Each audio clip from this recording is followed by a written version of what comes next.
Okay.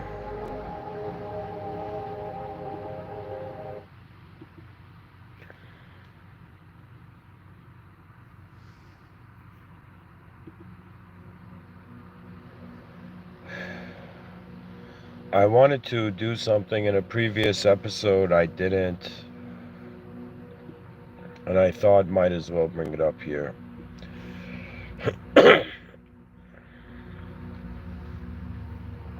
Firstly, viewers can join Mr.Within's research lab. It has the lowest tier, $0.99 per month. Check that out. But anyway, something that's more important than the activity of our outer realms is really where is the activity of our inner realms going?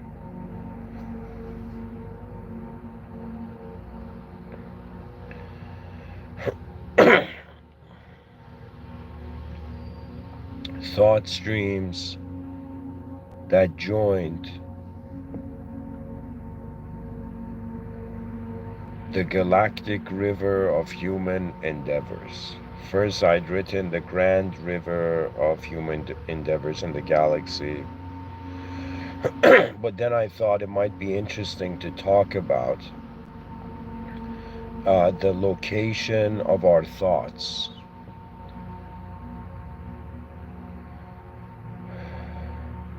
And to consider the idea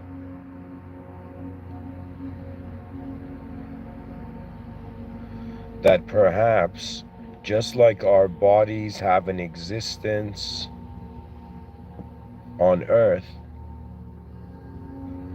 could it be that the mind, which is not a purely physical event,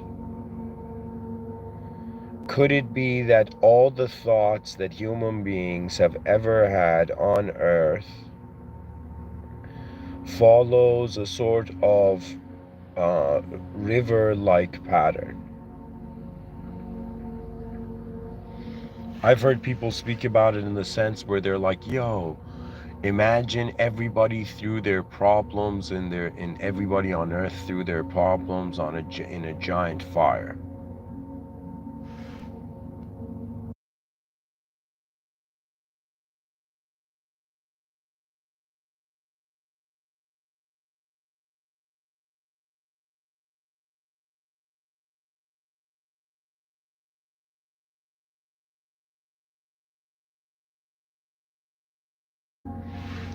So if everybody threw it, the anecdote, the story goes like this, where if everybody threw their problems into a fire, everybody would run to get their problem back in the sight of what bigger problems there is. What I found interesting is that I felt that the human mind is not just meaninglessly existent alone, which is another way of saying, could the inner realms be interlinked, or could they be part of something that is dynamic and bigger and that's moving? So the idea follows, this is pretty much how I see it. So how I see it is that there's 8 billion biological organisms on one singular Earth. That's the existential server. Then we have an experiential server, which means that there is one outer realm where 8 billion organisms are in, and then each organism has a view of the outer realm, which means there are 8 billion inner realms, which is another way of saying there is 8 billion versions of the world, right? So what I'm considering is that, all right, one physical place we're all in, but then we have minds, and the mind stands as the flag keeper of its own world, really.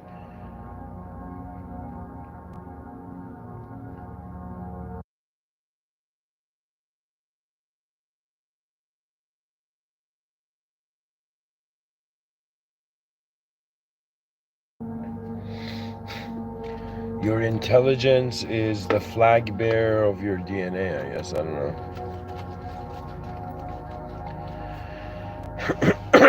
But what I'm trying to say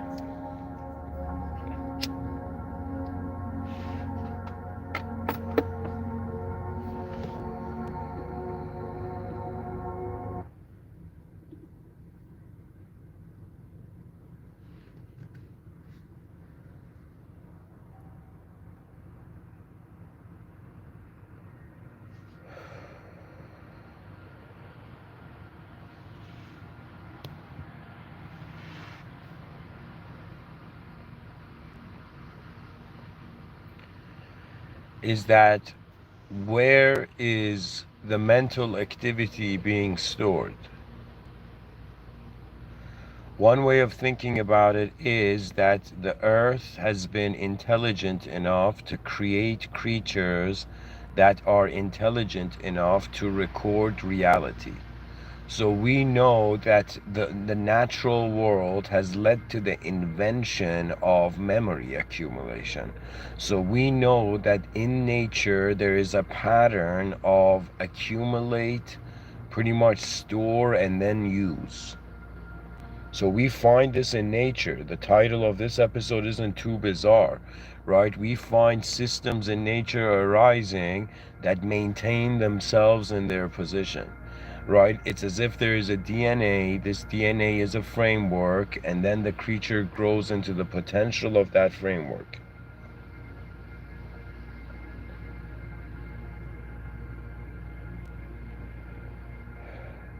So if nature has led to the development of a brain, right? The brain is a natural development, evolutionary development.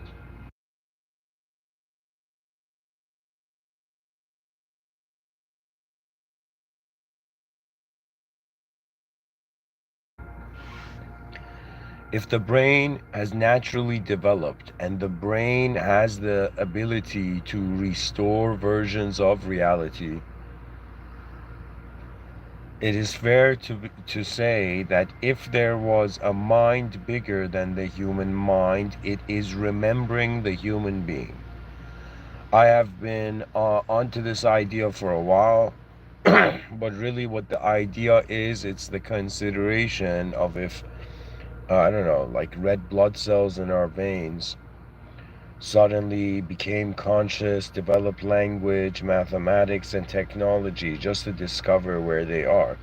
They will realize they are part of the life of a bigger event, right? Like an ant, let's say a bunch of people are in a library, they're studying, and an ant suddenly climbs the table and an ant is moving on the table, right? So we as higher dimensional beings see a lesser dimensional entity, and yet that lesser dimensional entity is part of our lives. And all those kids go home and say, yo, we saw an ant, in the library trying to read. So just take in that idea that lesser life is involved in higher life. Lesser life forms find themselves in the presence of higher life forms. Isn't it weird that this rule is like it's applicable, it's like it's considered everywhere except when it comes to the human being? Isn't that weird? Isn't it weird that we are considering every life, us involved with the lives of lesser life forms, but when we consider ourselves as a lesser life form, we don't care to consider we're involved with a greater life force? This world is so magnificent, so big, with so much geometry and design and just complexity put into it, with simple navigation possible in that complexity, that really, when are we going to understand the world is not a normal place? There has never been anything normal about a rock spinning in space with creatures on it. This is not normal. Can we please, as a species, accept this is not normal? It is not normal for 8 billion organisms to ignore the intensity of the realm because they care for a smaller picture on life. This is something the educational system didn't tell me, but I realized scholars that move beyond just the expression of knowledge kind of know it, right? So there's a type of person who, let's say there is wisdom and then there's knowledge, okay? So knowledge is having the information, wisdom is knowing what to do with it. Right now on the planet, there could be very knowledgeable people, people who have become machines of expression of past information, right? But it doesn't mean we are a wise species just because we have knowledge, right? It's more the wisdom comes in, and this is what I say pretty much. I don't have kids, but if I did, I'd teach them reality like this. I'd say you got to be an eagle, son. You got to be an eagle. What does that mean, you got to be an eagle? It means you must have the ability to receive knowledge from the different branches of knowledge. You need to be capable to land on a branch of knowledge. Okay, but you also need to have the ability to fly into the sky, see the whole forest, and then decide.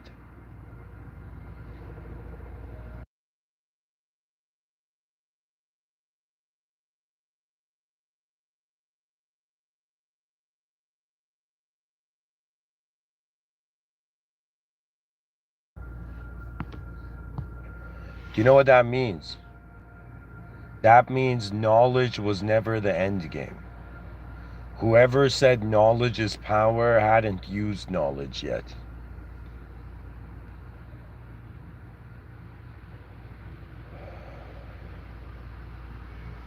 Knowledge is, in some sense, structure.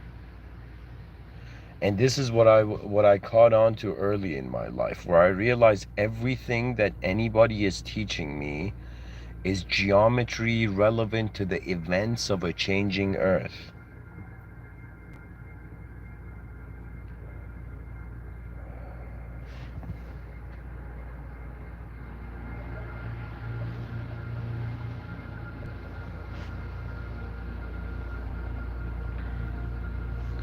So let me go back to this idea that we look at the individual human being.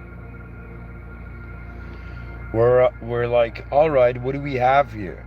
What we have here is a biological existential organism, and its biology has been sculpted over a very long period of time. So biological existence in 2023 is a very rare opportunity, first of all. This is the argument against evil, destruction, and violence. It's too rare. It's just too much of a rare opportunity to be a conscious biological human being prior to an advanced civilization. When an advanced civilization comes in, the game has changed. Right now, it's fascinating.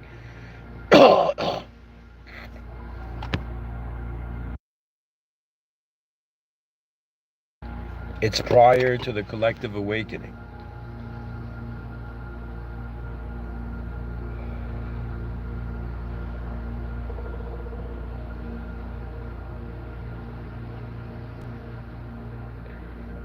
So let's take me for example, okay?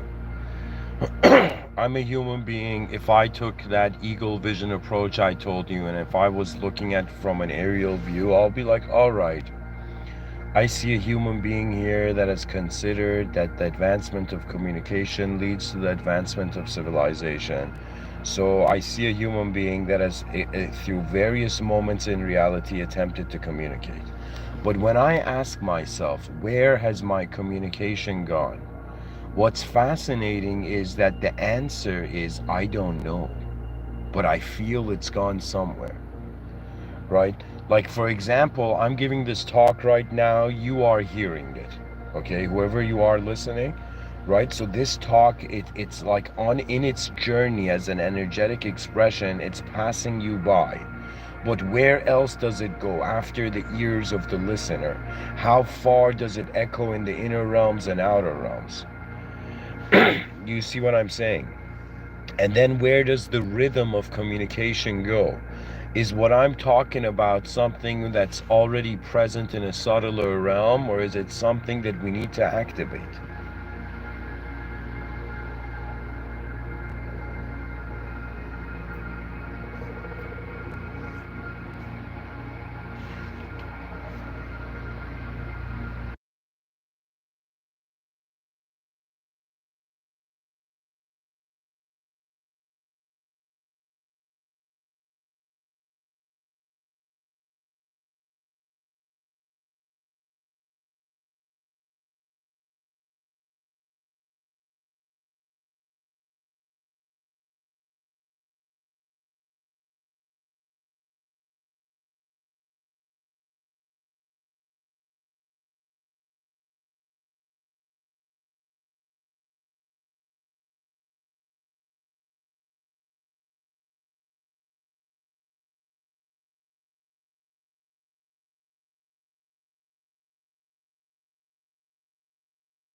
So, let us consider that every human being that has lived has had some sort of intelligent psychological expression of some kind.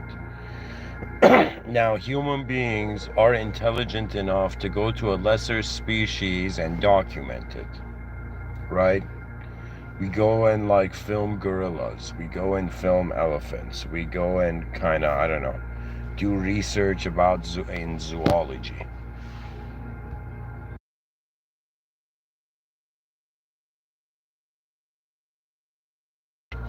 So, to the human being, the value of a lesser species is not just what it looks like, it's its vitality, it's its expression.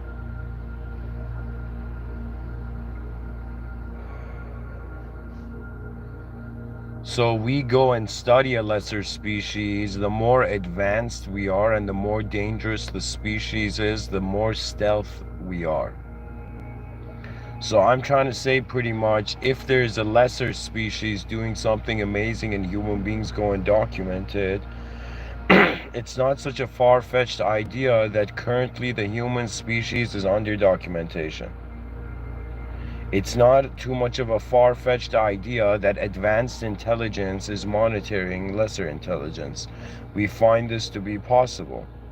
You know, it starts off as the hunted and hunter relationship, prey-predator, right? But eventually it reaches a point where the predator does not want to prey on the physical component, right? So then it becomes a psychological component. For example, human beings kept lesser animals as entertainment for themselves out of their ignorance. But if there was, let's say, like we were like a species, and imagine there was another species earlier than us awakening. Imagine one day we begin to see like penguins are becoming conscious, or like dolphins are evolving, or dolphins, we can properly speak to dolphins, imagine. So we reach a point where we realize we're not alone. The most common thing is the closer we are to the more advanced level intelligent, the more we will be a comrade in the same battlefield. Meaning that if there is an advanced intelligence a few steps ahead of us, it should be helping us get up those steps it has already gotten up of, right? I'm saying, like, imagine somebody who's climbed a mountain ahead of another person. The other person's trying to climb up. The person who's ahead grabs the hand of the other person and helps them up, right?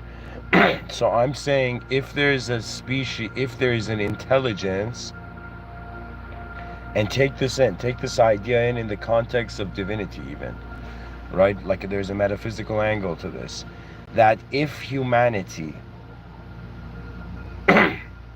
for example, we're so advanced, we don't care if an ant is crossing the street.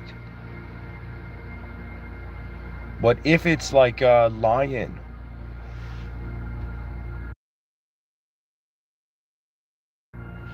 or if it's like an elephant crossing the street, suddenly it's important for us to get engaged, to get involved.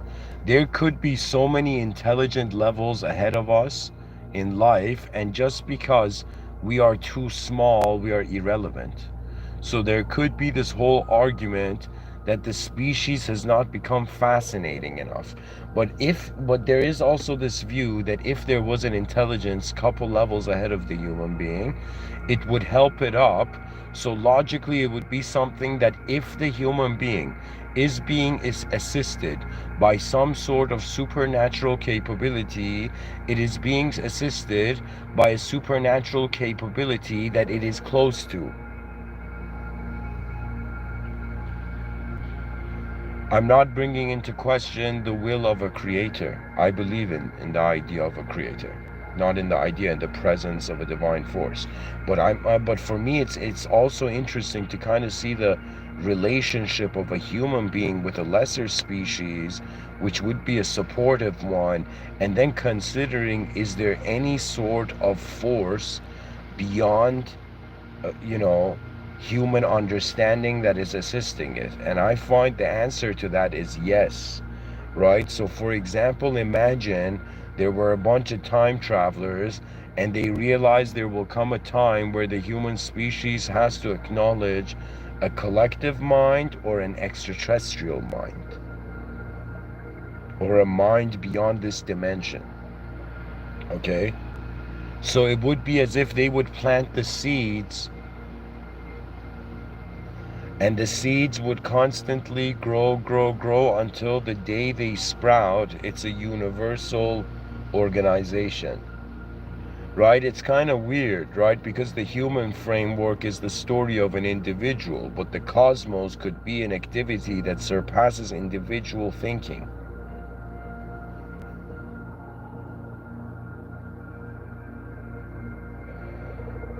So, in the question of where are the thoughts of human beings going, we also find an interesting angle to look at that, in the sense of where are the thoughts of human beings coming from.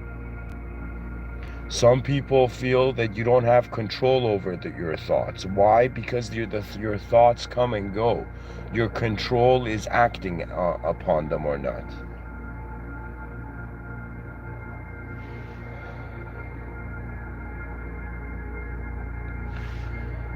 I have some quotes open here. One is from Viktor E. Frankl.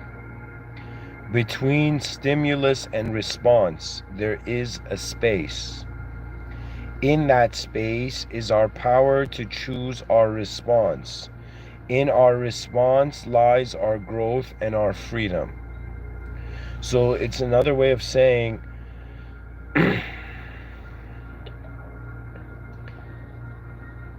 before we respond to stimuli, a reaction within ourselves takes place on a subtle level, right? And so prior, in that space, before we respond to the stimulus, how we respond to what's happening suggests how our growth and our freedom. It could be a suggestion of like how you respond suggests how much you've grown and how free you are, or it could be that the way you respond leads to your growth and freedom.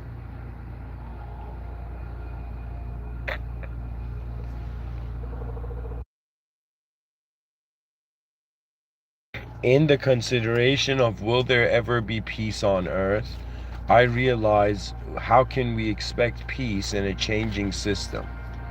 So imagine it's like a system where chaos and order are spiraling, are oscillating, and we're like, yo, we want peace. It would be as if, what is the definition of peace for such an advanced system? Is peace maintaining a static frame for everything?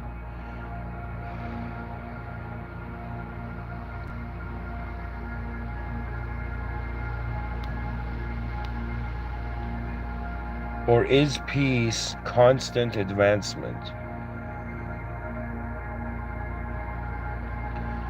Voltaire has this thing where he says it is difficult to free fools from the chains they revere.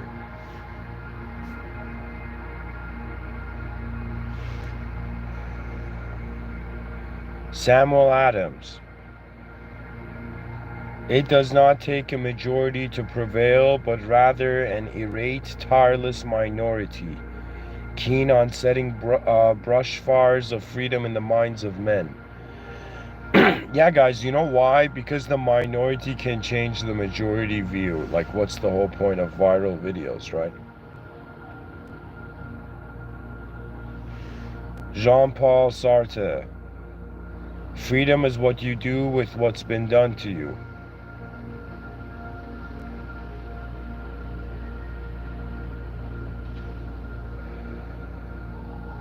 George Orwell says freedom is the right to tell people what they do not want to hear.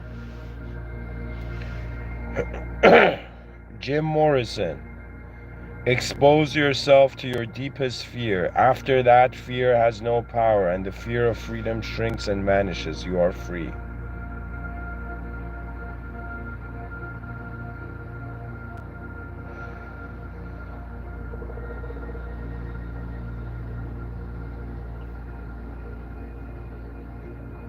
Moshe Dayan. Freedom is the oxygen of the soul.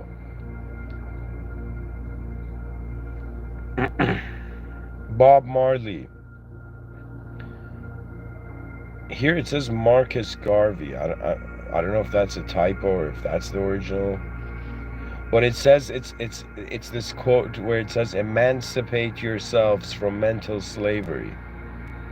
None but ourselves can free our minds." Yeah, I mean, if it's like the person's, it's the same thing. Like, none but ourselves can change our clothes.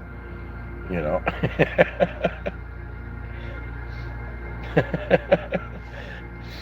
Imagine freedom was like changing clothes, you know?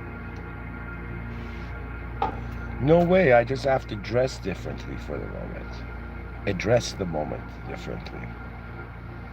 Thomas Paine. Those who expect to reap the blessings of freedom must, like men, undergo the fatigue of supporting it. John Adams. Liberty cannot be preserved without general knowledge among the people.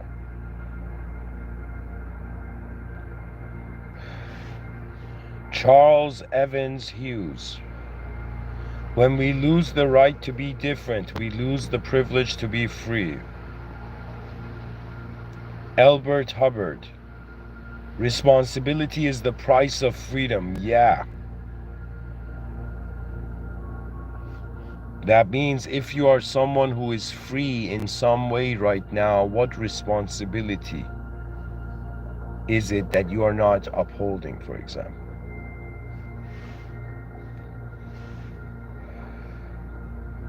Franklin D. Roosevelt.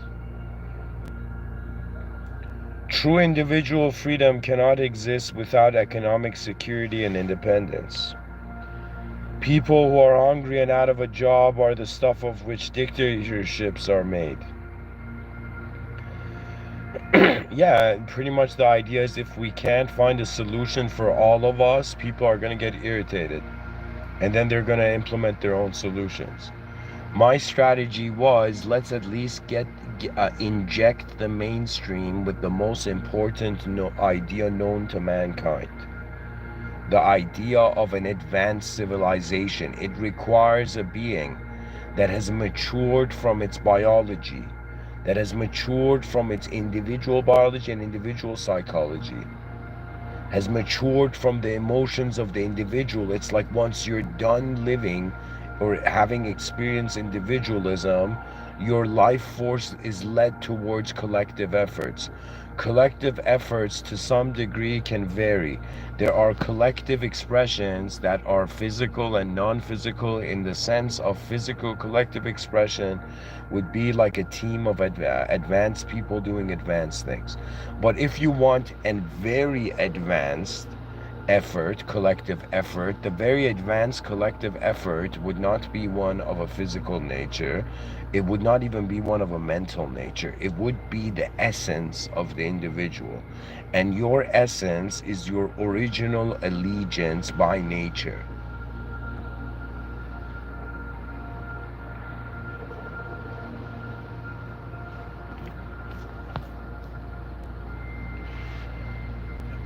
Marquis de Lafayette. Humanity has won its battle. Liberty now has a country.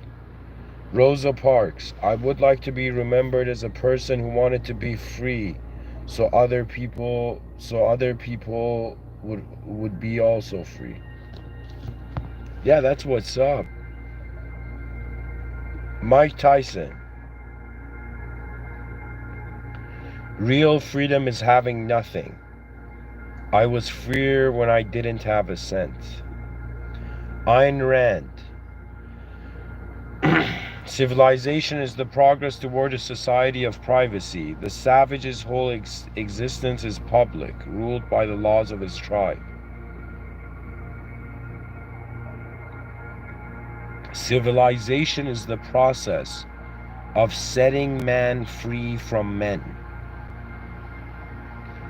So that freedom would require, it's like imagine a freedom where everybody is so advanced that they choose to be free. That means there's a freedom where we know its value, and there's a freedom where we don't know its value. Usually the youth are born in a world where they don't know the value of their freedom. I mean, that's how it is. We are raised in the presence of those that came before us. It's kind of fascinating. It's like the fields were plowed before consciousness sprouted.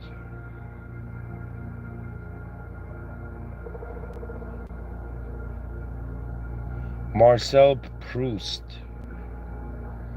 As long as men are free to ask what they must, free to say what they think, free to think what they will, freedom can never be lost and science can never regress.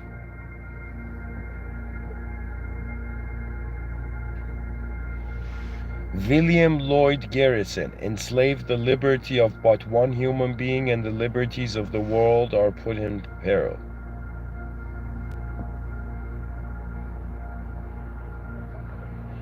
Wayne Dyer. Freedom means you are unobstructed in living your life as you choose. Anything less is a form of slavery. Lech Walesa. We hold our heads high despite the price we have paid, because freedom is priceless. Frederick Engels. Freedom is the recognition of necessity. Angelina Jolie. The truth is I love being alive, and I love feeling free. So if I can't have those things, then I feel like a caged animal, and I'd rather not be in a cage. I'd rather be dead. And it's real simple, and I think it's not that uncommon.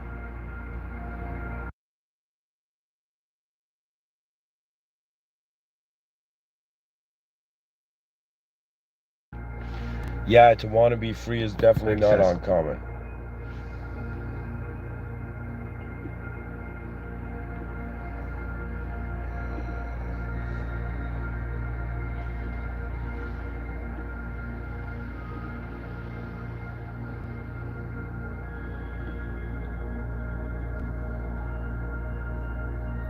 Charles Dickens. I only ask to be free. The butterflies are free.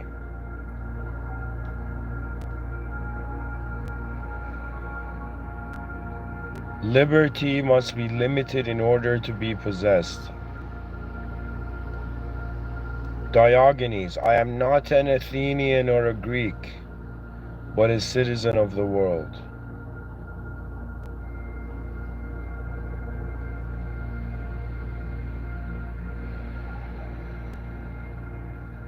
Jean-Jacques Rousseau, free people, remember this maxim.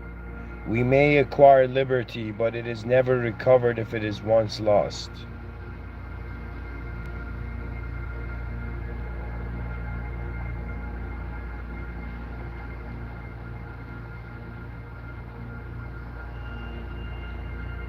Thornton Wilder, the more decisions that you are forced to make alone, the more you are aware of your freedom to choose.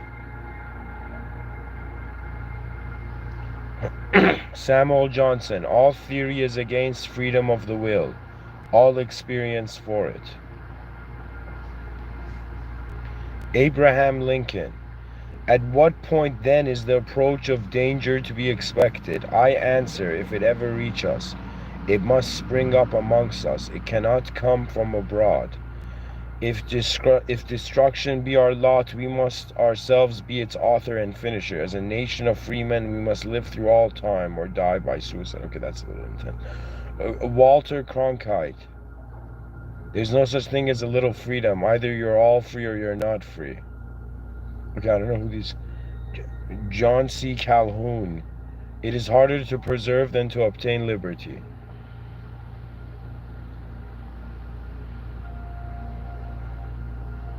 Dag Hammarskjöld says, I butchered that, but his name is Dag. So Dag says freedom from fear, in quotations, could be said to sum up the whole philosophy of human rights.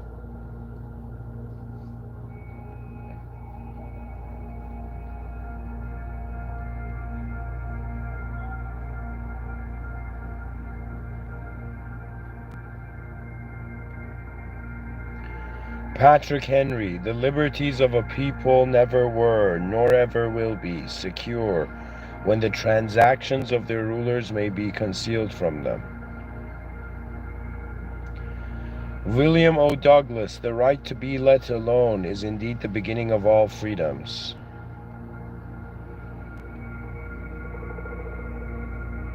Nelson Mandela, let freedom reign. The sun never set on so glorious a human achievement. Friedrich August von Hayek, perhaps the fact that we have seen millions voting themselves into a complete dependence on a tyrant has made our generation understand that to choose one government is not necessarily to choose one's government is not necessarily to secure freedom.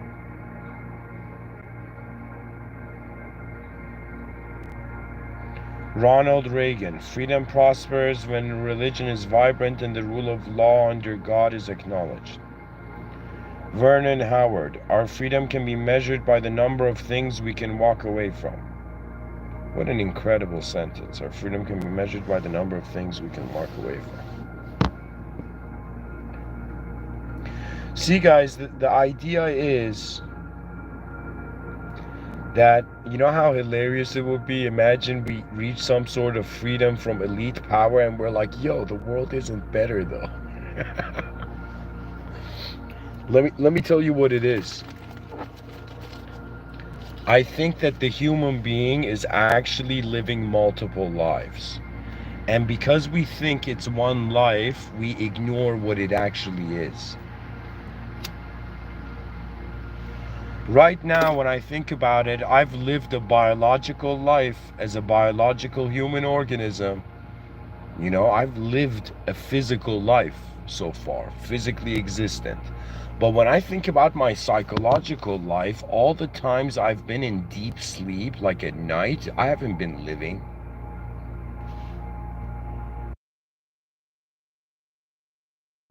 So the human being, with the addition of consciousness in the waking state, is oscillating between just existing and then living for some time. So it's as if Why do we exist? To live. You know, and that thing where they say some people are just existing and some people are actually living, you know. Well, guess what? Everybody is existing. But to live requires the search for a greater value. Honestly, I have observed human psychology from the beginning of this life up to this point, and I will tell you, human beings, their motivation happens when there is a greater value. You won't subscribe to this channel or what do you call it, the members area, unless you see some greater value. You won't help build an advanced civilization unless you see greater value. You might not even change your lifestyle unless you see greater value. But how do you see greater value when the biological organism also is a creature of habit, a creature of pattern, a creature of looping realities? Right? So it's this weird thing where to maintain existence, reality requires to be looped and preserved strategically, but to live as an existential being means, at what point did you see something that nobody else's eyes have seen yet? Because they don't have your eyes. Do you see what I'm saying? You know, there's some people who they travel from one country. I've seen it. I'm by